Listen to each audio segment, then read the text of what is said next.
तो hello student, आज हम डिस्कस करेंगे bond length, bond angles and the others terms of related to the chemical bonding chapter.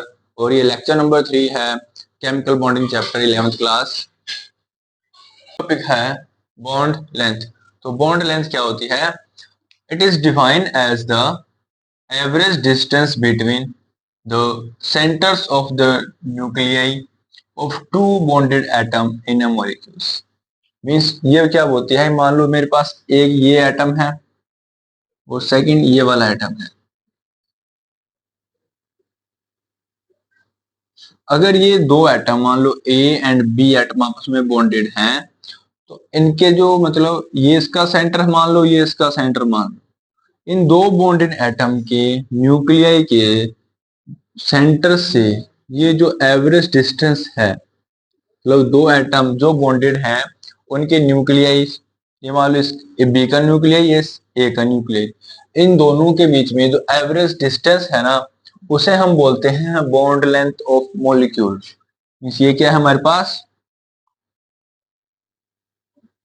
Bond length. ये हमारे पास क्या है? बॉन्ड लेंथ होती है स्टूडेंट्स। तो ये जो बॉन्ड लेंथ है, ये एक्चुअली में है क्या हमारे पास? जो बॉन्ड लेंथ है बी एल बॉन्ड लेंथ, ये है हमारे पास radius of A atom plus radius of B atom.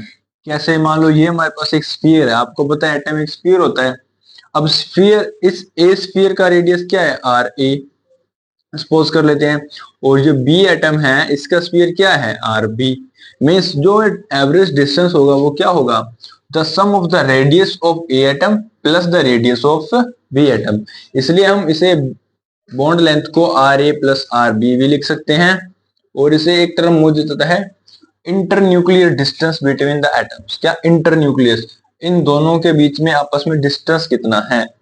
तो ये था स्टूडेंट आपके लिए बॉन्ड लेंथ। अभी मैं आपको बताता हूँ जो बॉन्ड लेंथ है उसके यूनिट क्या होते हैं। आपको सिंपली पता है, कोई भी लेंथ है उसकी यूनिट हम क्या लिखते हैं? मीटर्स।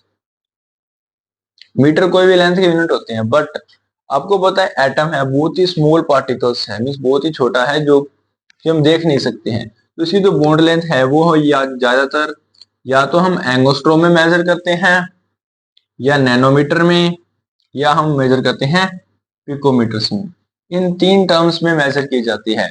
अगर आपको नहीं पता होता है, 1 एंगस्ट्रॉम होता है स्टूडेंट 10⁻⁻10 मीटर। 1 नैनोमीटर होता है हमारे पास 10⁻⁹ मीटर। एंड 1 पिकोमीटर है स्टूडेंट, वो होता है 10⁻12 मीटर। तो ये कुछ यूनिट्स हैं लेंथ के जो कि हम यूज करते हैं for the bond length in between two atoms. Next हम बात करते हैं जो भी कि हमारे पास ये बॉन्ड लेंथ कौन से फैक्टर पे डिपेंड करती है और ये कैसे इंक्रीज या डिक्रीज हो सकती है विद द बॉन्ड ऑर्डर। तो अभी बात करते हैं factor affecting the bond length. मतलब कोई भी एटम है अगर कौन से फैक्टर पे डिपेंड करती है bond length between two atoms, तो फर्स्ट है हमारे पास बॉन्ड ऑर्डर।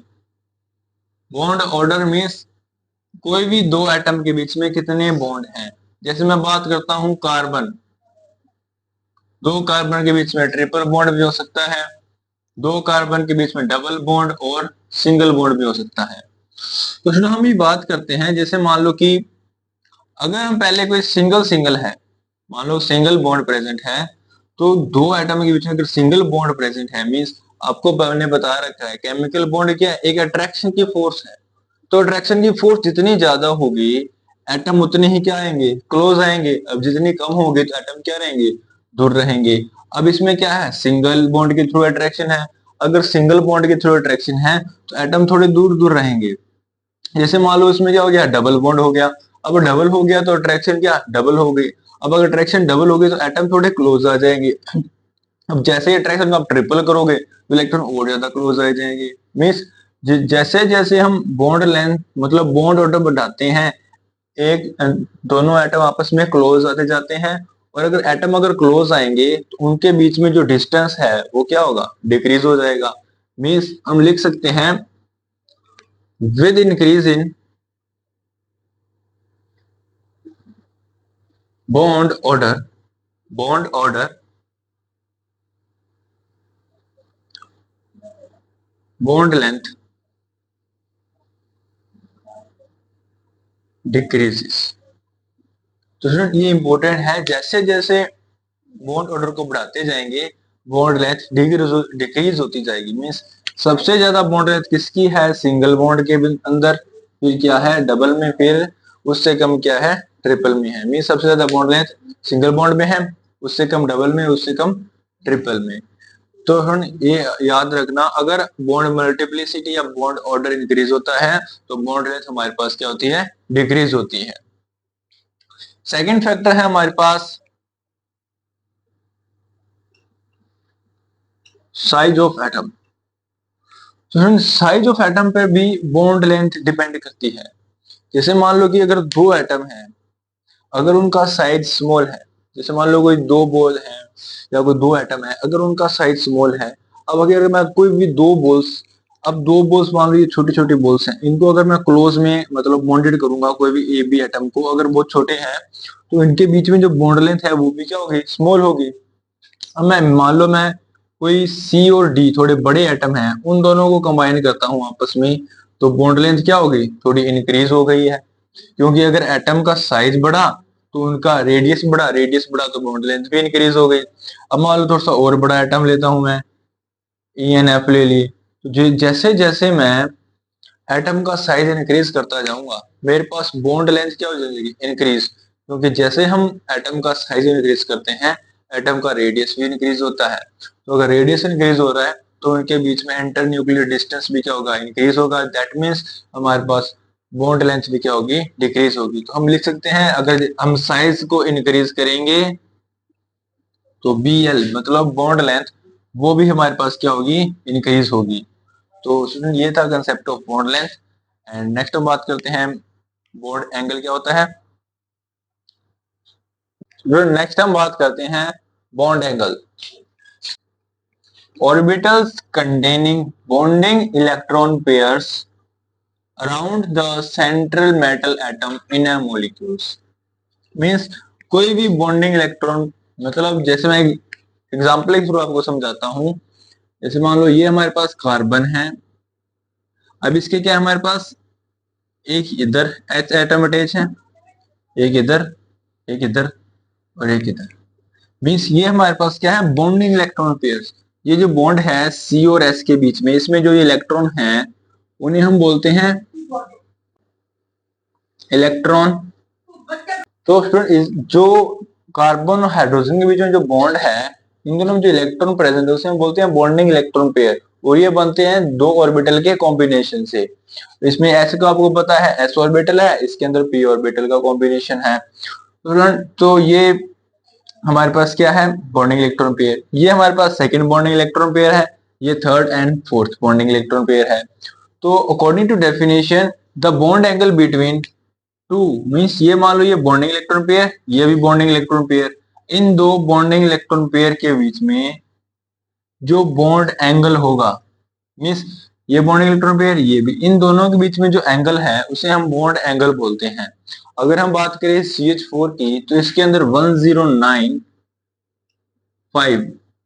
ये हमारे पास क्या है, बॉन्ड एंगल प्रेजेंट है इन मीथेन मॉलिक्यूल्स। अब जैसे हम बात करें BF3 की, तो BF3 तो BF3 कुछ इस तरह से अरेंज होता है ये, और एक ट्रायंगल के अंदर होता है। इसके अंदर जो एंगल है वो हमारे पास क्या है, 120 है।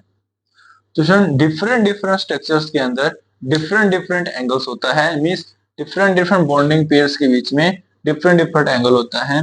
और ये हम बात करेंगे कि जो एंगल है वो मतलब डिफरेंट क्यों होता है हर एक स्ट्रक्चर में, वो डिपेंड करता है bond pair of, bond pairs means bonding pair electron and the lone pair electron, और एटम की वैलेंस इलेक्ट्रॉन्स पर, मतलब वो कितने बॉन्ड बना सकता है। वो कि हम नेक्स्ट थ्योरी है हमारे पास वेस्पर थ्योरी, उसमें डिस्कस करेंगे कि अगर मान लो कोई भी molecule number of unpaired electron contain करता है या बॉन्डिंग पेयर कंटेन करता है तो उसकी स्ट्रक्चर किस तरह से होगी और उनके बीच में बॉन्ड एंगल कितना होगा।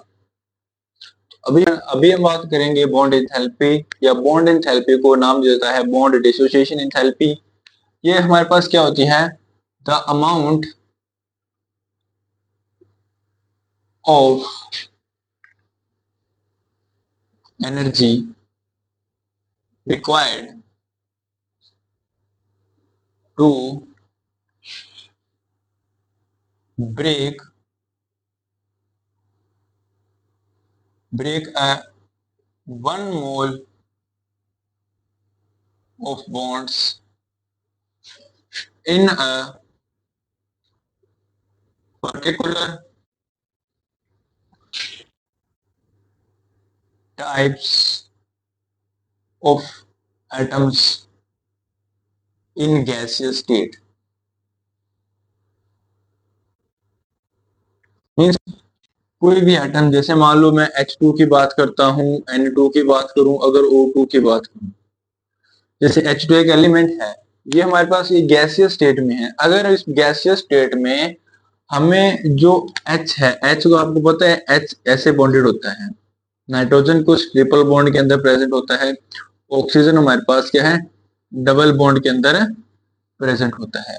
तो इन बॉन्ड को मान लो ये 1 मोल, ये भी 1 मोल, ये भी 1 मोल, 1 मोल ऑफ एनी एटम को जो अमाउंट ऑफ एनर्जी रिक्वायर्ड होती है इनको, इस बॉन्ड को तोड़ने के लिए, इन सभी बॉन्ड को तोड़ने के लिए जो अमाउंट ऑफ एनर्जी रिक्वायर्ड होती है हमें, उसे हम बोलते हैं बॉन्ड एंथैल्पी या बॉन्ड डिसोसिएशन एनर्जी। तो जैसे ये इधर टूट गया, H प्लस H अलग हो गया, ये नाइट्रोजन प्लस नाइट्रोजन अलग हो गया, इधर ऑक्सीजन प्लस ऑक्सीजन अलग हो गया। तो जो ये बॉन्ड डिसोसिएशन एंथैल्पी है, ये कुछ फैक्टर्स पे डिपेंड करती है कि जैसे मान लो मैंने हाइड्रोजन हाइड्रोजन का बॉन्ड ब्रेक किया, ये सिंगल बॉन्ड था, इतना स्ट्रॉन्ग बॉन्ड नहीं था, तो सिंपली ब्रेक हो गया। जैसे अब नाइट्रोजन में क्या है, ट्रिपल बॉन्ड है, थोड़ा डिफिकल्टली ब्रेक होगा। मीन्स ऑक्सीजन में डबल बॉन्ड है, थोड़ा वो डिफिकल्टली ब्रेक होगा बॉन्ड। तो ये कुछ फैक्टर्स पे डिपेंड करती है बॉन्ड डिसोसिएशन एंथैल्पी।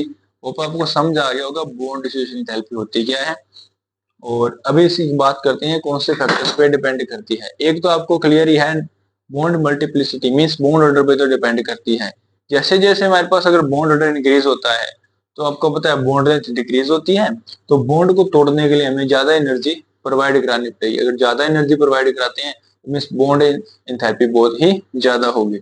मींस हम बात कर सकते हैं कि ट्रिपल ट्रिपल बॉन्ड के अंदर सबसे ज्यादा बॉन्ड एंथैल्पी होगी, फिर डबल में, फिर सिंगल में। मींस ऐसे डिक्रीज होती जाएगी बॉन्ड एंथैल्पी या bond dissociation enthalpy of any atom.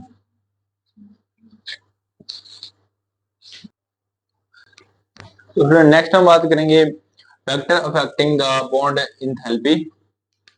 तो बॉन्ड एंथैल्पी में फर्स्ट फैक्टर है हमारे पास size of bonded atom. Means जो बॉन्डेड एटम है उनका साइज कैसे है। तो अगर हम बात करें, अगर दो बहुत ही स्मॉल साइज के एटम हैं और दो बहुत ही बड़े साइज के एटम हैं, आपस में क्या हो गई, कंबाइन हो गई। तो फ्रेंड ध्यान सुनना, अगर जितनी बॉन्ड लेंथ मीन्स जितना साइज छोटा होगा एटम का, उनके अंदर बॉन्ड लेंथ क्या होगी, स्मॉल होगी। यहाँ पे क्या है, स्मॉलर बॉन्ड लेंथ है।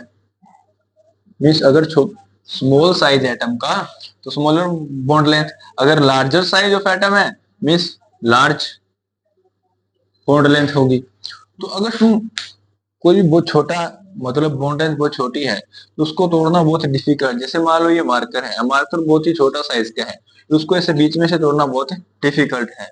जैसे मैं बात करूँ, कोई भी स्टिक है, इतना बड़ा स्टिक है, या ये बोर्ड है, अब ये बोर्ड बहुत बड़ा है, तो इसको ऐसे तोड़ना बहुत ईजी होगा मेरे लिए, बजाय इसके मैं अगर ये बोर्ड को ऐसे करके ऐसे करता हूँ तो इजीली ब्रेक हो जाएगा, बट ये मार्कर को ऐसे करके ऐसे करूंगा तो इजीली ब्रेक नहीं होगा। मीन्स हम बोल सकते हैं जितना स्मॉलर बॉन्ड लेंथ है उतनी ज्यादा स्ट्रॉन्ग अट्रैक्शन, मीन्स उनको तोड़ना बहुत ज्यादा डिफिकल्ट है। मीन्स हम बोल सकते हैं कि जितना ज्यादा एटम का साइज स्मॉल होगा, हमारे पास बॉन्ड एनर्जी क्या होगी, ज्यादा होगी। तो mean smaller the atom higher the bond energy. अब नेक्स्ट हम बात करते हैं, जैसे थर्ड सेकंड था बॉन्ड ऑर्डर। तो स्टूडेंट बॉन्ड ऑर्डर की बात हम कर चुके हैं। अगर ट्रिपल बॉन्डेड है तो एनर्जी सबसे ज्यादा, फिर डबल में, फिर सिंगल में। स्टूडेंट होप आपको ये लेक्चर समझ आया होगा।